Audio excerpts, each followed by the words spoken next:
สวัสดีค่ะนักเรียนวันนี้เรามาเรียนเรื่องความรู้เบื้องต้นเกี่ยวกับกฎหมายนั่นเองค่ะนักเรียนเคยได้ยินคำว่ากฎหมายหรือรู้จักกฎหมายกันไหมเอ่ยถ้ายังไม่รู้จักวันนี้เรามาเรียนกันค่ะกฎหมายเนี่ยก็คือคำสั่งหรือข้อบังคับของรัฐที่มีขึ้นมาเพื่อกำหนดความประพฤติไม่ว่าจะเป็นการกระทำการปฏิบัติตนของคนในสังคมค่ะทุกคนเนี่ยจะต้องปฏิบัติตามหากฝ่าฝืนไม่ยอมปฏิบัติตามเนี่ยจะต้อง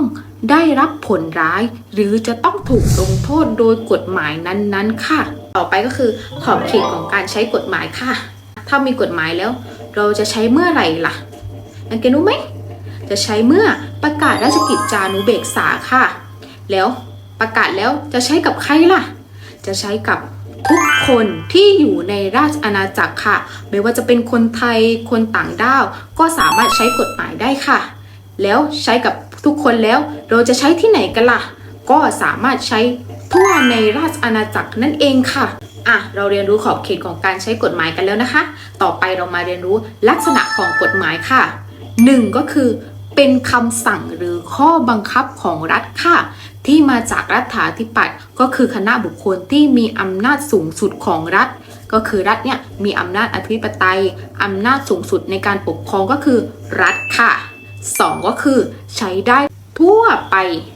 ก็คือใช้ได้กับบุคคลทั่วไปไม่ว่าจะเป็นใครอยู่ที่ไหนสามารถใช้กฎหมายได้อย่างเสมอภาคค่ะ3ก็คือใช้ได้เสมอใช้จนกว่าจะมีการยกเลิกนั่นเองค่ะและ4ก็คือมีสภาพบังคับค่ะเมื่อมีการฝ่าฝืนจะย่อมถูกลงโทษค่ะสภาพบังคับก็คือสภาพบังคับทางแพ่งและสภาพบังคับทางอาญาค่ะเมื่อกี้เราได้เรียนรู้เกี่ยวกับความหมายของกฎหมายลักษณะของกฎหมายและขอบเขตของกฎหมายไปแล้วต่อไปเรามาเรียนรู้เกี่ยวกับกฎหมายอาญานั่นเองค่ะกฎหมายอาญาเนี่ยเป็นกฎหมายที่เกี่ยวกับความผิดและโทษโดยกำหนดผู้กระทำผิดเนี่ยจะได้รับโทษตามที่กฎหมายกำหนดนั่นเองค่ะและจะต้องตีความอย่างเคร่งครัดค่ะมีบทบัญญัติความผิดและโทษอย่างชัดเจนนั่นเองค่ะกฎหมายอาญาเนี่ยจะมีความสำคัญที่ช่วยให้ประชาชนเนี่ยอยู่ในสังคมได้อย่างมีความสุขและปลอดภัยนั่นเองค่ะต่อไปเป็นโทษของคดีทางอาญานะคะ1ก็คือการประหารชีวิตค่ะในอดีตเนี่ยจะใช้วิธีการยิงเป้าหรือการฟันดาบค่ะแต่ในปัจจุบันเนี่ยจะใช้วิธีการฉีดสารพิษเข้าสู่ร่างกายแทนค่ะและ2ก็คือเป็นการจำคุกค่ะเป็นการจำคุกในเรือนจำตามอัตราโทษที่กฎหมายกำหนดค่ะและ3เป็นการกักขังเป็นการจำขังในที่บริเวณไม่ใช่เรือนจำหรือไม่ใช่คุกแต่เป็นการกักขังเพื่อให้เกิดความปลอดภัยต่อสาธารณชนค่ะอาทิเช่นการกักบริเวณ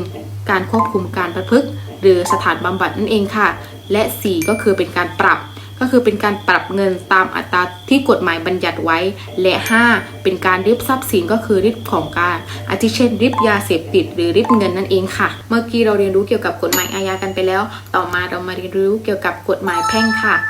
วันนี้ครูจะบอกคร่าวๆเกี่ยวกับกฎหมายแพ่งนะคะกฎหมายแพ่งเนี่ยเป็นกฎหมายเกี่ยวกับเรื่องบุคคลทรัพย์สินนิติกรรมสัญญาละเมิดครอบครัวและมรดกค่ะกฎหมายแพ่งเนี่ยมีความสำคัญต่อการดำเนินชีวิตของเราตั้งแต่เกิดไปจนถึงตายค่ะต่อไปเป็นโทษของคดีทางแพ่งนะคะมี1ก็คือเรียกค่าเสียหายค่ะก็คือเป็นการชดใช้ความเสียหายที่เกิดขึ้นไม่ว่าจะเป็นชีวิตร่างกายอนามัยเสรีภาพและทรัพย์สินค่ะ2ก็คือเรียกค่าสินไหมทดแทนก็คือเป็นการเยียวยาแก่ความเสียหายที่เกิดขึ้นค่ะ3เป็นการยึดและสุดท้ายคือ4เป็นการอายัดค่ะก็คือเป็นการอายัดทรัพย์สินหรือการบังคับสิทธิ์ที่เรียกร้องเป็นเงินนั่นเองค่ะเราเรียนจบกันไปแล้ว